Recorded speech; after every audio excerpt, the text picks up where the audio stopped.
Halo Sobat KC, welcome to The Cornerstone. Baik lagi sama gue Wira, as your host in this podcast. Pada episode kali ini, tim TCT akan membahas seputar hoax dan cara memeranginya. Hoax atau berita bohong seringkali kita temukan dalam penyebaran informasi melalui sosial media atau aplikasi chatting seperti WhatsApp atau Line. Nah, jumlah kasus penyebaran berita bohong atau hoax terkait virus corona kian bertambah. Dalam situasi wabah virus corona ini, hoax dapat membuat banyak orang panik, hingga mengakibatkan imunitas mereka juga dapat menurun karena kondisi mental yang kurang baik. Maka dari itu, kami akan menghadirkan narasumber yang dapat memberikan penjelasan tentang apa itu hoax dan cara memeranginya. Adalah Bapak Andreas Marioto, selaku Social Media Manager Harian Kompas, dan juga wartawan senior Harian Kompas. Nah, untuk itu, langsung kita sambut saja. Let's check it out. Dulu Mas Marioto, nama saya Wira, mahasiswa UMN 2018. Ya, salam kenal Wira. Ya, salam kenal Mas. Ya. Oke, jadi kita langsung mulai aja kali ya Mas ya? Ya, silakan. Oke Mas Marioto, jadi kan Mas Marioto ini sebagai social media manajernya Kompas ya Mas ya? Iya, terus di era pandemi ini makin banyak hoax muncul nih Mas. Entah di grup WhatsApp, entah di sosial media. Kira-kira menurut pandangan Mas, apa sih hoax itu sama kira-kira macam-macamnya apa saja? Ya, nah itu memang benar tuh pas pandemi seperti ini ya, semua orang tuh kayak jadi ahli ya kan? Iya betul. Background pendidikannya juga nggak mendukung, terus ya dia juga asal kutip. Ini menurut saya sangat berisiko banget gitu. Di samping resiko virusnya itu sendiri. Konteksnya ya betul yang kamu bilang, bahayanya karena kemudian memunculkan hoax itu. Jadi hoax itu sebetulnya kalau saya pelajari ya, itu ya informasi yang nggak ada faktanya gitu. Informasi yang nggak ada faktanya, orang bikin, nggak tahu dia dapat dari mana, bisa karena mungkin nggak tahu, bisa karena punya kepentingan tertentu, hingga kemudian muncullah hoax. Di kalangan media sendiri ini terjemahannya agak sulit ya, dibilang kabar palsu, informasi palsu. Dia bilang enggak, ini kalau informasi ini memang ada news ya, fake news gitu. Memang ada news itu ada kabar yang diolah secara benar, nggak ada yang namanya fake news itu. Makanya ini dikelompokkan hoax itu ya seperti yang memang kabar yang nggak ada faktanya gitu. Sementara kalau news kan memang diproses dengan jurnalisme sehingga diverifikasi di faktanya juga seperti itu. Oke, jadi kayak berita yang di grup-grup WhatsApp itu kalau belum ada Kompas atau dari media manapun kayak belum valid gitu ya Mas ya? Nah, ini menarik nih. Sayang di Indonesia belum di-riset ya. Berapa orang sih yang kemudian sadar bahwa ini banyak hoax nih. Saya harus mencari informasi yang benar. Kemana mencari informasi yang benar gitu kan? Pasti kemudian ke media mainstream. Nah, spesifik lagi memang mereka kemudian mencari di media yang menjalankan praktek jurnalisme, terutama media-media lagi. Nah, ini kalau kita lihat contoh di negara lain, di Selandia Baru itu readership, keterbacaan koran, tren itu naik gitu di tengah pandemi gitu. Karena orang juga udah melihat bosan juga nih, ini kabar kayak apa ya di grup WhatsApp, di media sosial, nggak jelas gitu. Nah, laporan yang saya terima di Selandia Baru naik ininya, readership-nya gitu. Nah, memang itu nggak bisa langsung di komparasi dengan Indonesia ya. Mereka pasti ada tradisi tertentu, terus juga sistem pendidikan tertentu, dan juga aspek budaya tertentu sehingga mendukung orang untuk di tempat lain sudah terdisrupsi ya media cetak, di sana masih bertahan. Bahkan ketika ada pandemi di tempat lain media cetak berkurang, di sana malah meningkat keterbacaannya. Nah, memang kalau saya memantau di Indonesia adalah, cuma karena kita nggak ada riset, jadi kita belum bisa mengatakan angka-angka. Oke, ngerti Mas, ngerti. Oke Mas, lanjut lagi nih. Kira-kira hoax itu berasal dari mana sih Mas? Terus kenapa di situasi buruk itu kayak makin lama justru makin menyebar luas? Kayak kemarin tuh ada sempat kayak viral video polisi ya di WhatsApp. Dia bilang nggak boleh keluar rumah lah, ntar dirotan. Padahal itu ternyata hoax gitu. Itu kira-kira kenapa justru makin menyebar sih Mas di situasi yang buruk kayak gini? Nah, memang harus kita akui ada sifat dasar manusia ya. Sifat dasar manusia. Kalau sudah melihat misalnya kejadian yang sangat heboh, terus melihat angka-angka yang besar sekali, terus melihat peristiwa yang mengejutkan, itu mereka itu di sisi otaknya itu mudah tergerak gitu. Jadi kayak ini sesuatu nih, itu level 1. Level 2-nya adalah dari mendapatkan itu untuk apa gitu. Nah, kalau kita yang punya pendidikan pasti mengolah dulu, bener enggak gitu kan. Nah, sumbernya dari mana gitu. Nah, orang-orang dengan background pendidikan tertentu, dengan kemampuan penalaan tertentu, tidak melakukan itu dan langsung share atau melempar informasi ini ke publik, padahal dia belum pas. Nah, dari kondisi ini sebetulnya menjadi sangat mudah sekali kan orang satu sisi men-share, satu sisi juga menerima informasi yang belum jelas wujudnya, belum jelas faktanya seperti apa. Jadi itu pertama sifat dasar manusia. Yang kedua adalah teknologi. Kalian bisa membayangkan waktu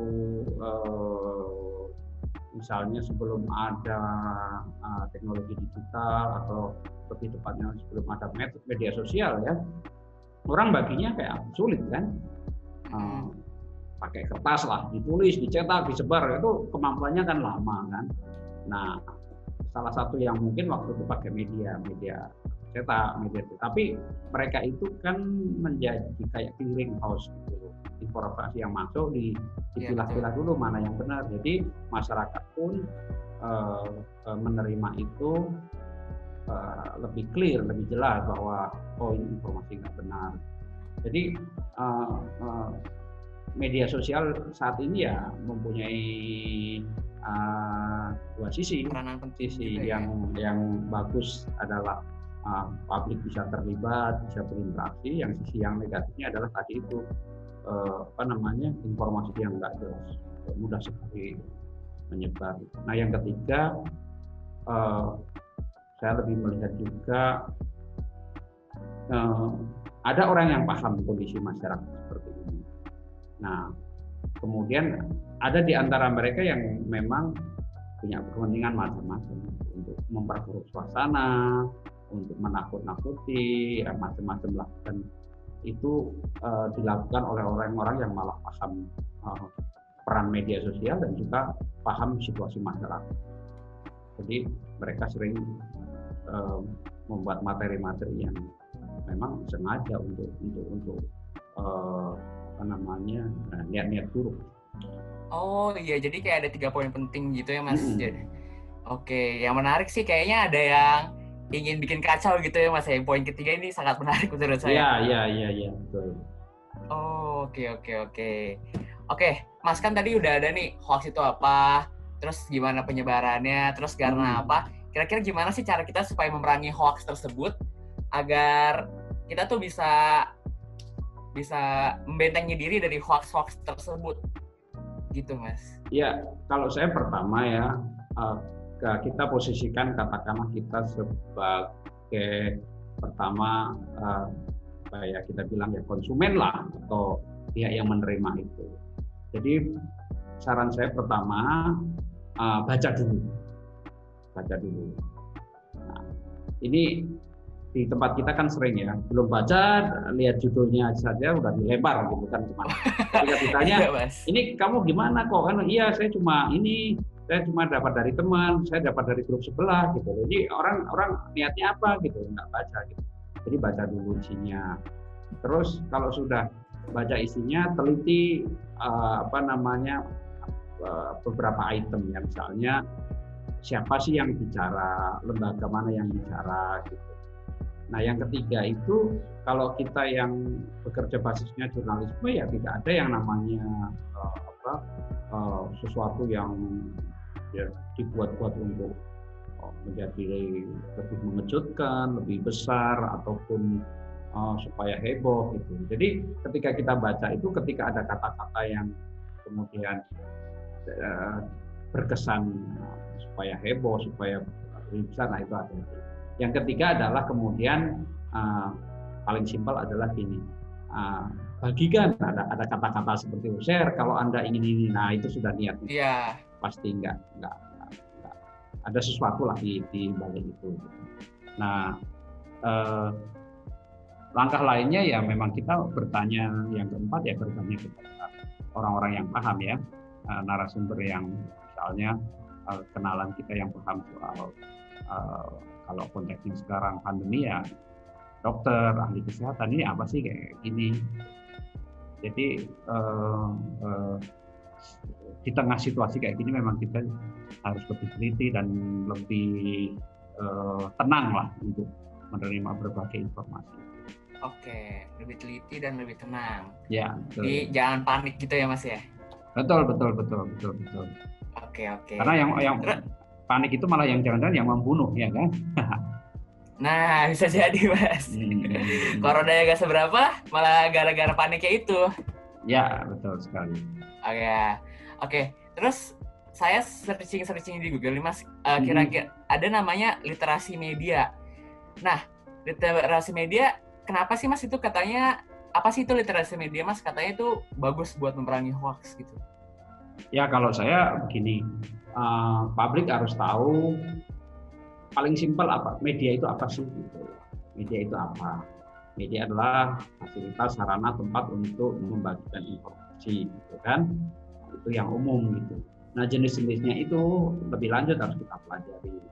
Apa yang disebut dengan media mainstream, apa yang kemudian disebut dengan media sosial, ya kan? Apa yang sampai misalnya mungkin sekarang tidak terlalu terkenal ya, pamflet gitu, macam-macam lah, media luar ruang gitu. Nah, itu step berikutnya yang menurut saya harus dipelajari. Yang ketiga, dari berbagai media itu orang juga harus tahu pertama soal informasi itu dibuat seperti apa.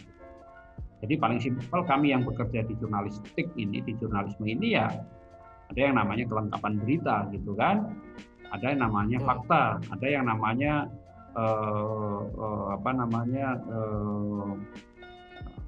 misalnya kenapa berita itu dibikin, apa alasan seperti itu. Nah, berbeda banget dengan media sosial gitu, yang kamu bangun pagi, kamu ketik aja bisa gitu kan. Nah, isinya bisa macam-macam gitu. Kita makan, kita mau tidur, apa ya bisa. Nah, di step ketiga ini kalau kita paham bagaimana cara bikinnya, kemudian step keempat adalah bagaimana kondisi misalnya orang-orang ini, tapi sangat advance ya, kondisi orang-orang yang berada di sekitar media. Ambil contoh, pembaca Kompas, kita harus tahu siapa yang membaca Kompas, siapa yang disebut pembaca Kompas, pendidikannya seperti apa. Jadi kita harus uji seperti itu. Berikutnya misalnya ya di media sosial itu beda-beda. Facebook karakternya seperti apa, Instagram seperti apa, TikTok seperti apa, kemudian Twitter, kita harus tahu. Nah, memang ini kalau ini lebih lanjut. Tapi setidaknya kalau publik itu ya step pertama tahu yang namanya media, step kedua yang kemudian bisa membedakan berbagai jenis media, dan ketiga adalah bagaimana kabar itu dibuat di masing-masing media itu sudah cukup gitu. Nah, inilah yang disebut namanya literasi media. Sampai orang paham bahwa yang namanya misalnya Twitter itu isinya seperti ini ya. Yang namanya pembaca misalnya media online seperti ini ya. Ternyata misalnya media online itu lebih kepada kecepatan. Kelengkapan berita mungkin nggak terlalu penting bagi mereka kan. Iya, betul. Sekitar itulah kalau yang disebut literasi. Jadi orang publik bisa ngambil, masyarakat bisa mengambil sikap. Kalau ada informasi dari sini, saya harus percaya sekian persen, saya harus hati-hati, saya harus ngecek ulang. Seperti. Oke. Kayak ada kampanye dari Kompas ya Mas, sharing sebelum sharing. Nah, itu memang kita melihat, kita prihatin lah ya terhadap perkembangan spesifik hoax itu, kemudian cara-cara menyebarkannya, sehingga kita membuat campaign sharing sebelum sharing itu supaya publik juga hati-hati menerima informasi dan membagikan. Oke, campaign-nya bagus banget nih Mas. Oke, terus nih Mas. Ini sih pertanyaan saya hampir semua sudah terjawab Mas oleh Mas. Kira-kira yang terakhir nih Mas. Kira-kira dari, kalau kan ada hoax, ada juga ada misinformasi, ada disinformasi. Itu kira-kira apa ya Mas? Nah, ini juga penting nih ya buat publik. Kalau hoax itu memang tadi saya bilang nggak ada faktanya gitu. Nggak ada faktanya, nggak ada kebenarannya gitu. Okay. Nah, kalau misinformasi, disinformasi itu ada faktanya, tapi kemudian proses penyebarannya, proses dari fakta kemudian ke publik itu ada dua itu, misinformasi dan disinformasi. Kalau misinformasi itu bisa macam-macam. Jadi yang membawa informasi ini kebetulan tidak menangkap secara utuh. Jadi publik yang menerima nggak komplit kan? Iya, betul. Jadi misalnya ada pencurian sepeda motor gitu kan, pelakunya adalah misalnya aparat gitu ya. Nah, misinformasi itu bisa terjadi misalnya pelakunya bisa berubah gitu ya.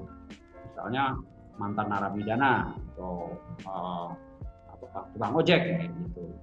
Nah, penyebab lainnya misinformasi itu juga bisa terjadi yang mengabarkan ini ada problem, misalnya salah satunya ya, problem misalnya psikologi. Jadi ketika mendengar kabar itu, misalnya sepeda motornya yang dicuri 2 karena dia ternyata berada di lokasi dan juga shock, bisa aja menjadi misalnya salah lihat atau apapun, jadi yang lewat pun motornya bisa jadi 3. Nah, atau ada yang mungkin juga niatnya untuk misinformasi itu kadang tidak selalu negatif ya, kadang untuk joke, ada untuk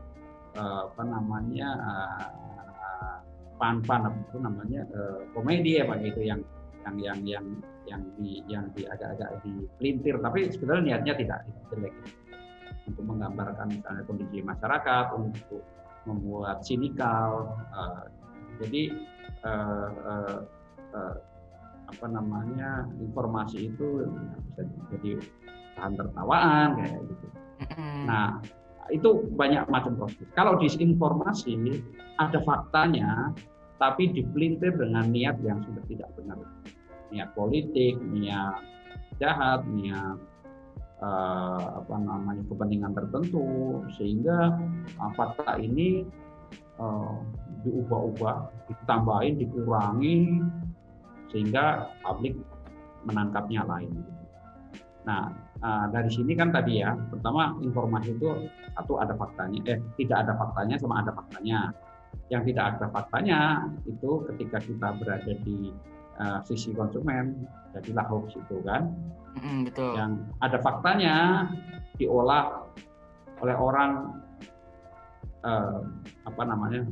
dengan salah tangkap, kondisi psikologis yang mungkin terganggu, kemudian juga untuk ya apa namanya dari joke untuk macam-macam, jadilah masyarakat mendapat informasi yang miss tadi. Nah kalau disinformasi faktanya ada, memang sejak awal sudah diolah untuk dibikin dipelintir, dibikin salah pengertian sehingga publik salah menangkap seperti itu. Oke, ngerti. Jadi misinformasi dan disinformasi itu berbeda sebenarnya ya? Ya, berbeda. Misinformasi itu sangat mungkin ya itulah ada kelemahan si pembawa informasi, kelemahan dari misalnya yang nulis, yang mewartakan, sehingga informasinya tidak komplit. Ada yang tersisa, ada yang tertinggal. Nah, kalau disinformasi memang sejak awal memang niatnya sudah jelek. Dipelintir gitu. Oke. Terus nih Mas, apa sih yang perlu diperhatiin saat mengecek suatu berita itu hoax atau fakta? Nih, jadi kayak kebanyakan orang itu udah tahu nih sebenarnya hoax, tapi dia nggak bisa tahu itu fakta atau bukan, kayak gitu Mas. Nah, yang menurut saya paling penting pokoknya menerima informasi. Yang pertama langsung tenang dulu, ya kan? Tenang dulu, kemudian jangan dibagikan, kemudian cek sumber informasinya. Ya, yang lebih awal sih harusnya dibaca dulu nih informasi apa, gitu kan? Sumber aslinya itu paling basic. Yang berikutnya ya kalau kita yang kerja di media sih sudah agak sensitif ya dengan berbagai tokoh itu, karena ada misalnya ya tadi itu kata kunci bagikan, share, terus juga ini yang pertama di Indonesia, ini terbesar gitu, yang klaim-klaim kayak gitu tuh kita udah clickbait gitu ya Mas ya, gitu. Kayak yang sebelah itu ya Mas ya. Ya begitulah. Jadi itu pun kadang ini ya karena mungkin media-media online performanya, kinerjanya berdasarkan jumlah klik, keterbacaan, terus juga traffic gitu ya. Kadang mereka agak menggunakan strategi itu untuk menambah follower, untuk menambah klik, gitu, untuk menambah traffic. Jadi sering menjebak para pembaca yang sebetulnya isinya biasa-biasa saja menjadi heboh ketika judulnya saja. Oke. Jadi kuncinya tenang, jangan panik. Terus misal kita udah tenang, jangan panik. Terus apa yang harus kita lakuin Mas? Cari faktanya kah atau bagaimana Mas? Ya itu dibaca detailnya, kemudian ya kalau itu cari faktanya. Setidaknya cari pembanding lah. Jadi misalnya yang kemarin ribut juga soal video kematian di Ekuador gitu kan. Di Ekuador gitu. Kita cari-cari kok di media mainstream nggak ada gitu ya. Berita tentang kematian yang banyak gitu kan. Nah, kemudian video-videonya juga agak mencurigakan gitu kan. Terus belakangan beredar kabar kalau itu videonya di Meksiko gitu kan. Kemudian juga informasi detailnya juga kita sampai sekarang masih simpang siur, nggak tahu persis seperti apa. Jadi tidaknya kalau kita belum yakin itu sebagai fakta, ya kita menempatkan kabar itu sebagai berita yang masih simpang siur. Jadi memang mungkin ada benarnya, tapi kebenarannya seperti apa, jumlah korbannya misalnya berapa gitu. Yang tertulis sampai sekarang yang ada di informasi resmi cuma sekitar 400, tapi kalau di berita-berita yang di-share itu sampai 5.000 gitu. Nah, yang kedua misalnya ya, konteksnya itu mungkin beritanya benar, tapi kan bisa aja gambar videonya bukan fakta ya kan.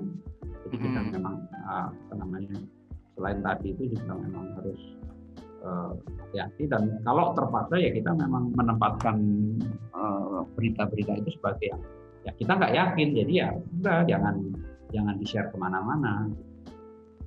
Oke. Jadi tenang, jangan panik. Habis itu cek sumber ya. Habis itu kalau nggak yakin jangan share. Jangan share gitu. Oh, Nggak ada untungnya juga kita kan. Iya.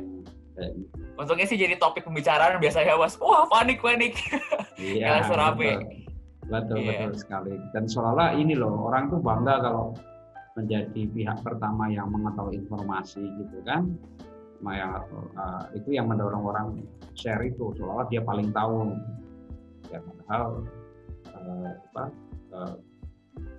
nggak ada juga yang mengapresiasi dia kalau dia yang pertama nge-share gitu. Itu kayak kebanggaan semu, kita merasa kita yang dapat informasi awal gitu. Iya, biasa kayak gitu sih. Iya, padahal nggak ada juga yang ngasih piagam ke kita bahwa kita yang pertama men-share kabar itu gitu. Iya. Oke Mas, kira-kira ada dua patah kata untuk orang-orang biar nggak gampang kena hoax, Mas? Ya, kalau saya di tengah pandemi kayak gini, kalau kita memang sudah pada level di mana terganggu, ya sebaiknya nggak usah baca, dalam arti kabar-kabar di medsos, di grup gitu. Bacalah sumber-sumber yang media yang sudah pasti gitu, print kayak gitu. Karena saya ketemu beberapa orang yang akhirnya dia bingung sendiri. Saya dapat di medsos kayak gini nih, ya udah saya bilang jangan baca yang kayak gitu, kamu akan pusing sendiri. Virusnya tidak kena kamu, tapi kabar seperti itu menakutkan kamu sehingga nanti kamu sulit tidur, resah gitu kan, sehingga imunitasnya malah turun. Yang kedua, kalau ada kabar seperti itu, kalau kita punya tenaga, sempatkanlah untuk ngasih tahu juga. Pertama pasti ngecek ya, kedua ngasih tahu misalnya, oh ini ini berita yang tidak benar nih, ini hoax, ini ada berita yang seperti ini. Itu kalau kita punya tenaga dan juga ada kesempatan untuk mengecek tadi itu ya. Nah, yang ketiga ya, kalau kita punya tenaga lebih lagi, memang kita bisa terlibat di beberapa komunitas yang menguji dan juga mengecek berbagai hoax itu. Banyak sih komunitas-komunitas itu. Kita bisa menyumbangkan pikiran tenaga kita untuk itu tadi, mencek berbagai berita-berita yang kadang menyesatkan. Itu saja. Baik, terima kasih atas pemaparannya Mas Marioto. Mungkin kalau boleh saya simpulkan, hoax ini menjadi musuh bersama yang kita hadapi sehari-hari. Maka dari itu, saat menerima berita atau informasi yang terkesan heboh atau membuat kepanikan, kita jangan langsung bagikan informasi tersebut. Cek terlebih dahulu fakta dan informasi dari informasi tersebut. Saat menerima berita, jangan panik, cek sumber ya, pahami beritanya, cari informasi pembanding, dan tentunya saring sebelum sharing. Oke, that's it. Corner Talk hari ini. Thank you for listening our podcast. For more information, follow our Instagram @KompasCorner dan juga subscribe YouTube channel kami di Kompas Corner. The Corner Talk, with talk to inspire.